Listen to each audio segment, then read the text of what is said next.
There is no enemy. The foe on the battlefield is merely the manifestation of that which we must overcome. He is doubt and fear and despair. Every battle is fought within. Conquer the battlefield that lies inside you, and the enemy disappears like the illusion he is. Dorn said that in the seventh retribution. I want you to think about it. I want you to think about this. Conquer the battlefield that lies inside you, and the enemy disappears like the illusion he is. My brothers, we are in trying times. There are battle lines on both sides. And the only thing that Dorn got wrong is there are no enemies. Once you cast out the enemy within you, they all disappear, okay? My message condemns not only me, but everyone, because we are the same. There are no blaming those people, okay? You can't just blame them, because when you point with your finger, you have three more pointing at you. We are one and the same. They are not our enemies, because they won't be. And because they won't be, they are not our enemies now. For as much as I speak poorly about the gluttonous slave, they are us, and we are them. And so to defeat them, we must defeat our own weaknesses. Do not get drawn into this massive conflict. It seems mighty, it seems huge, but I promise, the conflict inside you is even greater.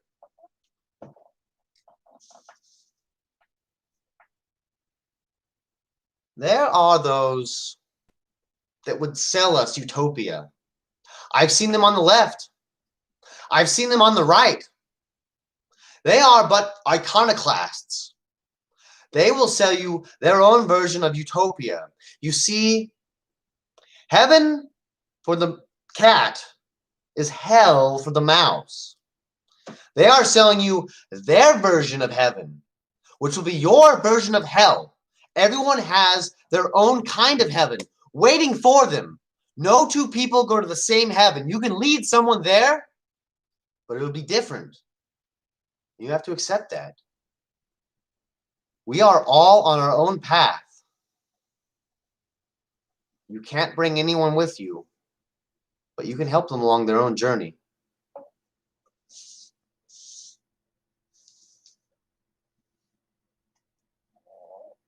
The gluttonous slave is our own sins manifested. You cannot save them. You can never save them. They are already on their path. But you can stop more from being made. How do you do that? Never enable them. Let them fail. Distance yourself and burn every bridge, because what passes there is not good. Not for you, not for them.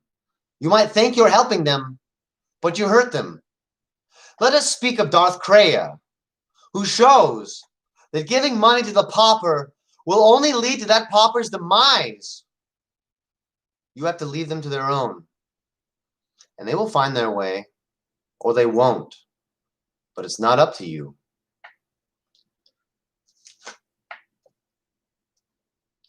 This right here is my water sprayer. You see, you can scream at a cat. You can hit them. You can do so many things to abuse them. But if you really want them to learn, and you want to defend yourself, find your water sprayer. Find a way to keep them at bay without compromising yourself or your integrity.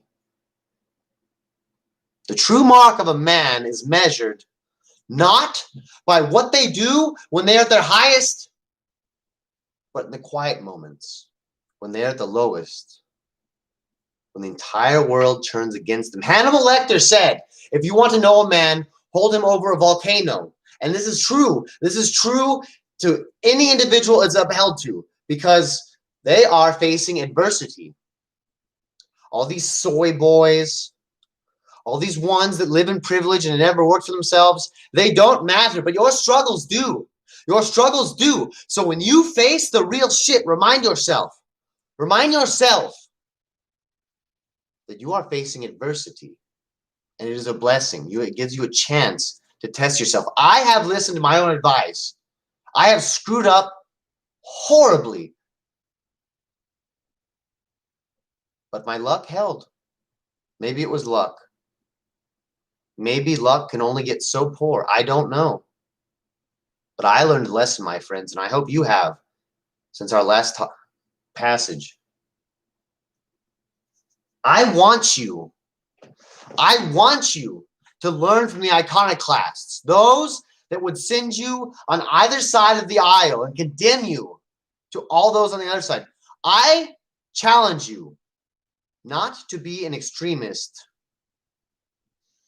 but to live extreme. Think about this. Think about this. What can you do to be extreme? Think about this. What's the wildest thing you can do? Don't worry about the opinions of others because they will never approve. Think about something that you can do.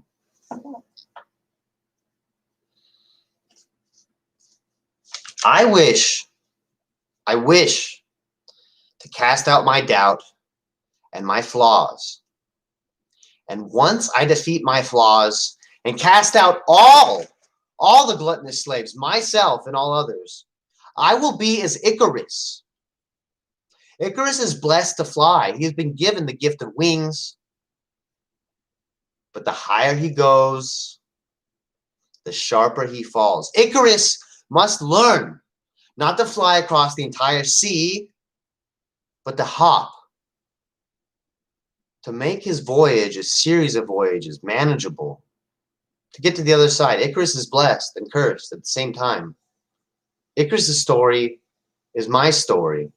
And I only hope you can learn from it, because while I stand in this pulpit, I promise you that I speak from the lowest point I can. I speak from rock bottom, and only from rock bottom will you find yourself.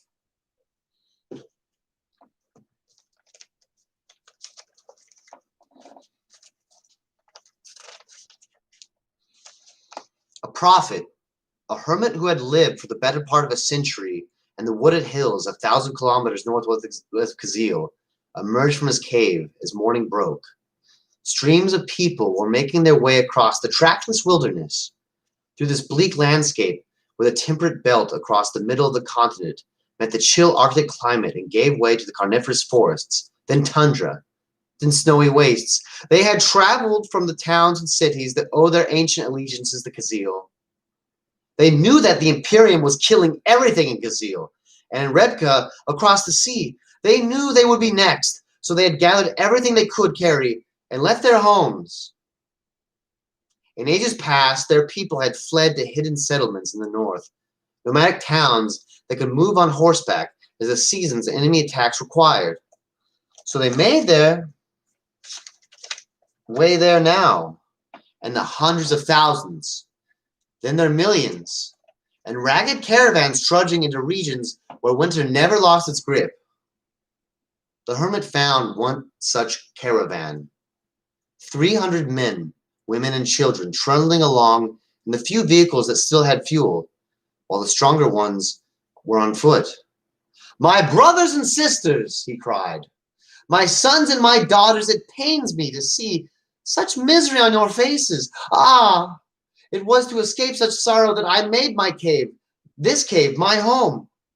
Come, I have food and water, and the warmth of my fire, enough for all of you. For the grief on your faces I see. You have already lost many loved ones. You need lose no more.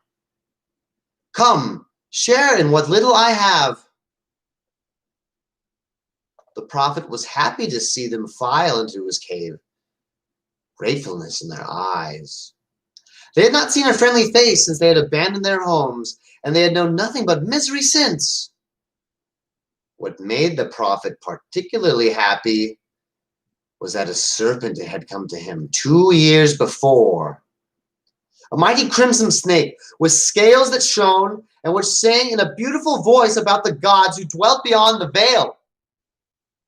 The snake was always hungry, and the prophet clapped and wept with joy as he heard the sound of it feeding. The screams mingled with the sound of its jaws as it crunched through bone, and it made the most wonderful music. Finally, the snake emerged. "You have done well," it said.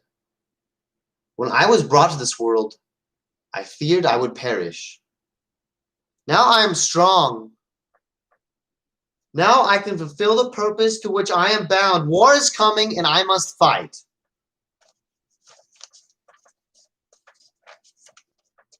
Finally, the warped serpent, as its worshippers had once called it, ate the prophet that cared for it and slithered its way across the waste toward the coming battle. Reflect upon this passage, because I am not here to digest everything for you. I am simply here to show you the path.